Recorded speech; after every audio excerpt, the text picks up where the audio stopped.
Rumi, in full Jalal al-Din Rumi, also called by the honorific Mowlana, born c. September 30, 1207, Balkh now in Afghanistan, died December 17, 1273, Konya now in Turkey, the greatest Sufi mystic and poet in the Persian language, famous for his lyrics and for his didactic epic Mas Navi yi Ma Navi, spiritual couplets, which widely influenced mystical thought and literature throughout the Muslim world.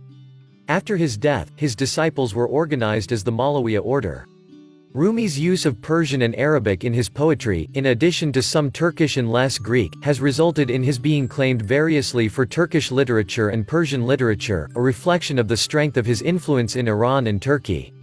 The influence of his writings in the Indian subcontinent is also substantial. By the end of the 20th century, his popularity had become a global phenomenon, with his poetry achieving a wide circulation in Western Europe and the United States. Early life and travels. Jalal al-Din's father, Ba al-Din Walad, was a noted mystical theologian, author, and teacher. Because of either a dispute with the ruler or the threat of the approaching Mongols, Ba al-Din and his family left their native town of Balkh about 1218. According to a legend, in Nishapur, Iran, the family met Farid al-Din Attar, a Persian mystical poet, who blessed young Jalal al-Din. After a pilgrimage to Mecca and journeys through the Middle East, Ba al-Din and his family reached Anatolia, Rum, hence the surname Rumi, a region that enjoyed peace and prosperity under the rule of the Turkish Seljuk dynasty. After a short stay at Laranda, Karaman, where Jalal al-Din's mother died and his first son was born, they were called to the capital, Konya, in 1228. Here, Ba al-Din Walad taught at one of the numerous madrasas, religious schools. After his death in 1231, he was succeeded in this capacity by his son. A year later, Burhan al-Din Muhaqiq, one of Ba al-Din's former disciples, arrived in Konya and acquainted Jalal al-Din more deeply with some mystical theories that had developed in Iran. Burhan al-Din, who contributed considerably to Jalal al-Din's spiritual formation, left Konya about 1240.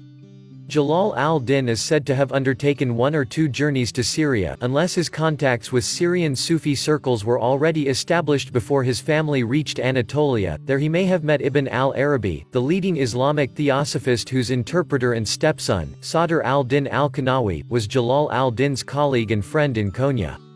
Get exclusive access to content from our 1768 first edition with your subscription. Subscribe today. The influence of Shams al-Din. The decisive moment in Rumi's life occurred on November 30, 1244, when in the streets of Konya he met the wandering dervish, holy man, Shams al-Din, son of religion, of Tabriz, whom he may have first encountered in Syria. Shams al-Din cannot be connected with any of the traditional mystical fraternities. His overwhelming personality, however, revealed to Jalal al-Din the mysteries of divine majesty and beauty. For months the two mystics lived closely together, and Rumi neglected his disciples and family so that his scandalized entourage forced Shams to leave the town in February 1246. Jalal al-Din was heartbroken, and his eldest son, Sultan Walad, eventually brought Shams back from Syria.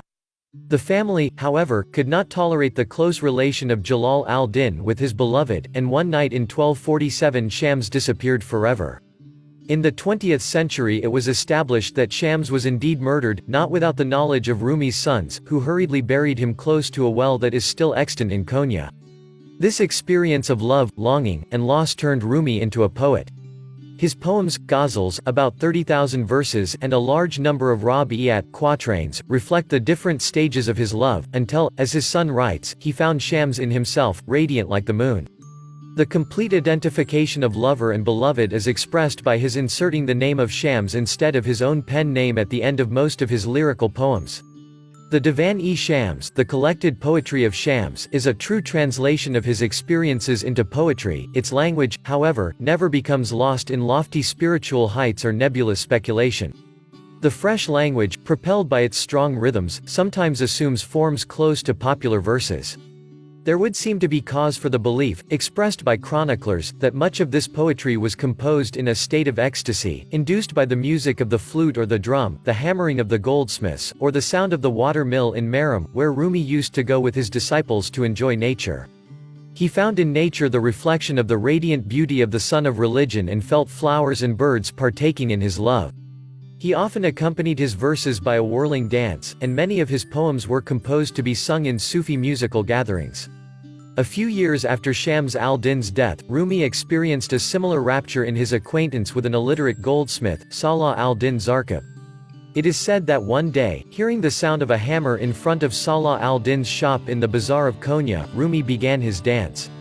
The shop owner had long been one of Rumi's closest and most loyal disciples, and his daughter became the wife of Rumi's eldest son. This love again inspired Rumi to write poetry.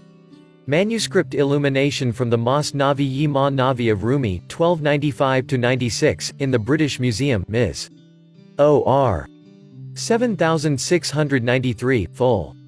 225b. Manuscript illumination from the Mas-Navi-yi-Ma-Navi of Rumi, 1295–96, in the British Museum, Ms. OR. 7693, Full. 225b. Courtesy of the Trustees of the British Museum, photograph, J.R. Freeman & Co.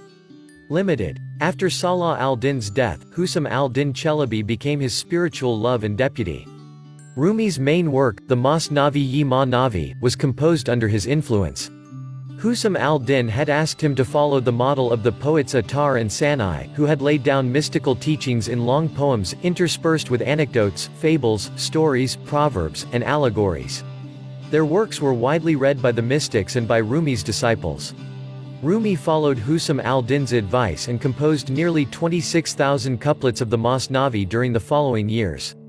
It is said that he would recite his verses even in the bath or on the roads, accompanied by Husam al-Din, who wrote them down. The Mas-Navi, which shows all the different aspects of Sufism in the 13th century, often carries the reader away with loose associations of thought, so that one understands what subjects the master had in mind at a particular stage of his life. The work reflects the experience of divine love. Both Salah al-Din and Husam al-Din were, for Rumi, renewed manifestations of Shams al-Din, the all-embracing light. He called Husam al-Din, therefore, Di al-Haq, light of the truth. Di is the Arabic term for sunlight.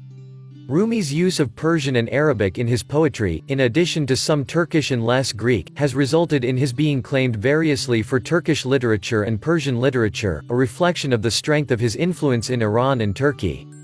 The influence of his writings in the Indian subcontinent is also substantial. By the end of the 20th century, his popularity had become a global phenomenon, with his poetry achieving a wide circulation in Western Europe and the United States.